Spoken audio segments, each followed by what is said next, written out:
संविधान, जय भारत। आज संविधान दिवस की आप सभी को बधाई, शुभकामनाएं। बहुत देर से आप लोग सुन रहे हैं, थक गए होंगे, छोटे छोटे हैं ना। कितनी देर से बैठे हैं आप लोग? 2 घंटे हो गए।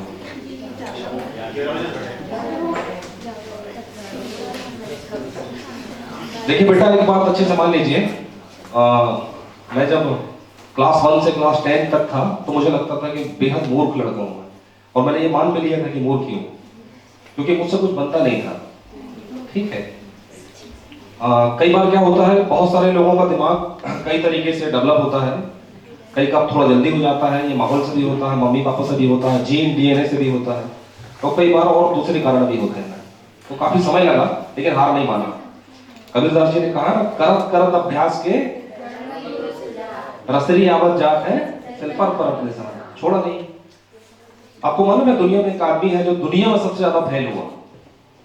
दुनिया में एक आदमी है जो दुनिया में सबसे ज्यादा फेल हुआ, 9,999 बार फेल हुआ। इतने बार फेल हो गया आदमी 3-4 बार रट्टे से पूछ जाता है ना। कई बार छात्र अपनी परीक्षाओं में कोई टारगेट करते हैं परसेंटेज को, और वो उतना नहीं अचीव कर पाते हैं, तो क्या करते हैं? गलत कदम उठाते हैं। बेटा, आज मैं ऐसे व्यक्ति का नाम बता रहा हूँ, गलत कदम मत उठाना। कई बार है ना, कई बार ऐसा होता है कि डिप्रेशन में आ गए, उदास हो गए। क्या आपने बोला कि पड़ोसी के अंकल जी के बेटे का इतना परसेंट बना, तो आपकी मम्मी या पापा आपसे बोलने लगे। पहली बात यह है कि आधार कार्ड सबके पास है बेटा? 700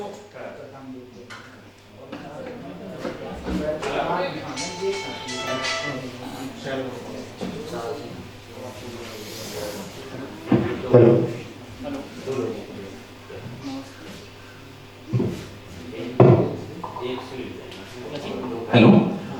अब इस दुनिया में 700 अरब 7 अरब से अधिक लोग हैं दुनिया के अंदर, है ना। 7 अरब से ज्यादा लोग हैं। पता है आपको, आधार कार्ड में आपका फिंगर है। आपका फिंगरप्रिंट जो है किसी से भी मैच नहीं करता, किसी से भी।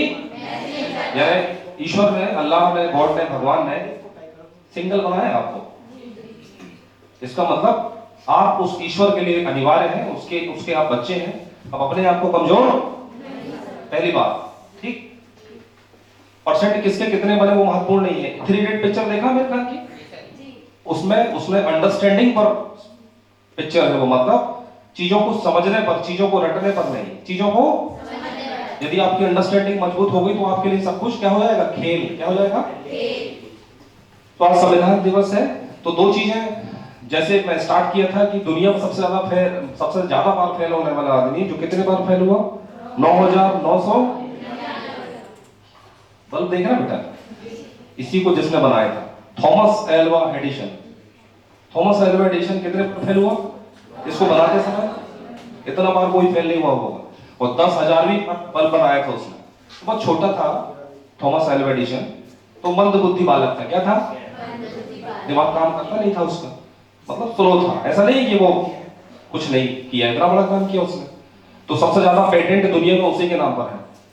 तो स्कूल में जब वो दाखिला हुआ, उसकी माँ ने उसका दाखिला किया, और 2-4 साल के बाद टीचर ने उसकी माँ के नाम में खत लिखा कि आप अपने बच्चे थॉमस एल्वा एडिशन को नाम कटा करके घर ले जाइए, क्योंकि ये मंद बुद्धि बालक है, उसे नहीं पढ़ा सकते।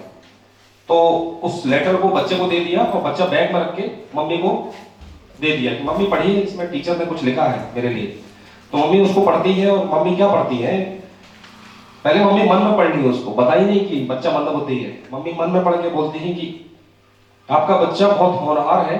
मेरे टीचर जो कुछ लिखा था उसको बदल दी मम्मी ने। आपका बच्चा बहुत होनहार है, इसलिए किसी भी सवाल का जवाब हमारे पास, इसलिए आज से आपका बच्चा घर में पढ़ेगा, हम स्कूल में पढ़ाने लायक इसको नहीं है। किसने बोला? मम्मी ने। मम्मी बहुत महान होती है। तो उसके बाद बहुत सारी बुक्स बच्चे के लिए लाई मम्मी, और धीरे धीरे उसको घर में पढ़ाने लगी। धीरे धीरे धीरे धीरे पढ़ता गया, और एक लैब उसकी घर में ही बन गई। ठीक है, मतलब स्कूल नहीं गया था, ये कहानी है उसकी। तो टीचर ने नहीं पढ़ाया उसको, किसने पढ़ाया? फिर मम्मी ने मोटिवेट किया। तो कभी भी अपने आप को आप अंडर एस्टिमेट नहीं करोगे। कोई बोल रहा है तो उसको वो नहीं करोगे। ठीक है। तो आज संविधान दिवस पर सबसे पहले 2 लेसन आपके लिए। पहला, आप यूनिक है, आपके जैसा दुनिया में लोग क्या कहेंगे इसको दिमाग में नहीं लाना। दूसरा, कि आप कुछ भी कर सकते हैं यदि वो कर सकता है, बस आपको पता हो कि करना कैसे है। ठीक, अगले संडे यदि आकाशी जी हमको बुलाते हैं तो मैं 12 साल रिसर्च किया हूँ पढ़ाई पर, पढ़ना कैसे है, याद कैसे होगा, मन नहीं लग रहा तो मन कैसे लगाना है, लंबे समय तक कैसे याद करना है, नोट्स को दिमाग में कैसे लाना है, दिमाग का ज्यादा इस्तेमाल कैसे करना है, कि आपके लिए पढ़ाई खेल हो जाए, चाहे विषय कोई सा भी हो, हिंदी, गणित, इंग्लिश, संस्कृत, कुछ भी खेल हो जाएगा आपके लिए। जब आप पढ़ोगे ना, कोई किताब आपके सामने आएगी तो आप हंसोगे उसको देखकर, अरे तो मैं इसको कर लूंगी। अभी इसलिए कठिन है कि आपको पता नहीं कि पढ़ना कैसे है। ठीक है, तो अभी क्या है, कोचिंग का बड़ा माहौल चल रहा है चारों तरफ, कोचिंग कोचिंग, तो बेटा आप घर में भी पढ़ सकते हो और अच्छे परसेंट ला सकते हो।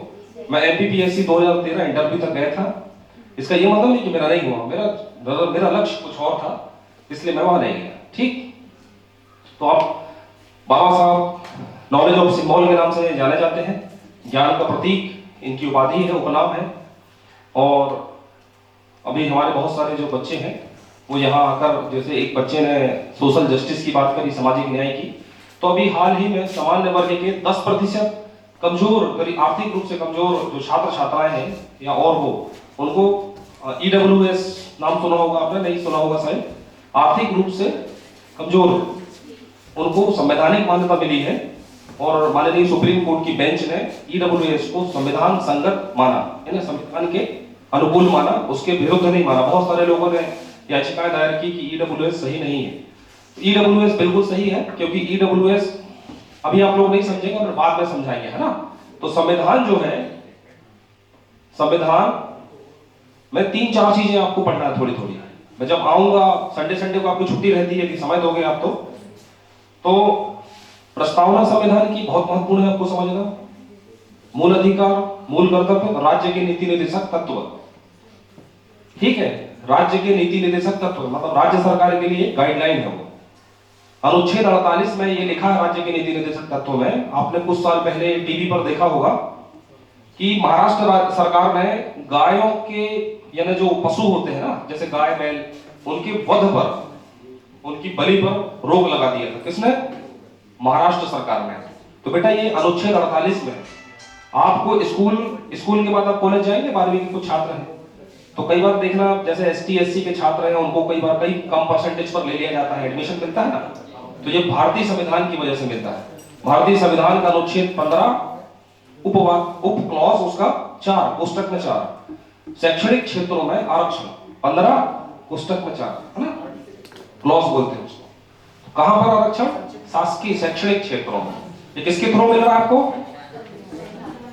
ठीक, आपको पता है संविधान की शपथ कौन कौन लेता है? ये देश केवल और केवल संविधान से चल रहा है। संविधान देश का राष्ट्रीय ग्रंथ है और संविधान की शपथ राष्ट्रपति, राज्यपाल, मुख्यमंत्री, आपके जिले के सांसद, सारे देश के सांसद और विधायक, उसके अलावा और संवैधानिक पदाधिकारी किसकी शपथ लेते हैं? संविधान। ठीक है, ये अलग बात है, ये अलग बात है कि वो संविधान के हिसाब से नहीं चल रहा है। तो संविधान में जो संविधान की प्रस्तावना है, संविधान का आईना है, बहुत आराम से आपको संविधान की प्रस्तावना याद हो जाएगी, कुछ भी कठिन नहीं। पहले क्या बोला था? कुछ भी कठिन नहीं है, एज से कोई फर्क नहीं पड़ता। पहले मुझे लगता था, लेकिन बाद में जब मैंने खुद स्टडी किया, रिसर्च किया, तो पता चला कि मैं कमजोर नहीं था, मैं मूर्ख नहीं था। दरअसल टीचर भी पढ़ाने में कुछ टेक्निकल प्रॉब्लम थी। टीचर भी अलग नहीं था, टीचर भी वैसे ही पढ़ा होगा तुमने, तो टीचर के पढ़ाने से फर्क पड़ता बेटा, बच्चे कोई कमजोर नहीं है, पहली बात। इसलिए आपके लिए पढ़ाई खेल हो जाएगी यदि मैं आपके साथ 2 दिन बच गया, केवल 2 दिन पढ़ाई आपके लिए क्या हो जाएगी?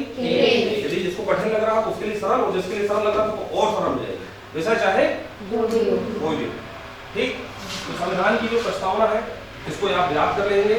संविधान की प्रस्तावना किस तरीके की है, संविधान की प्रस्तावना कैसे आप याद करेंगे, ये भी मैं बता दूंगा। ठीक है, समझकर 3 इडियट का नाम लिया था।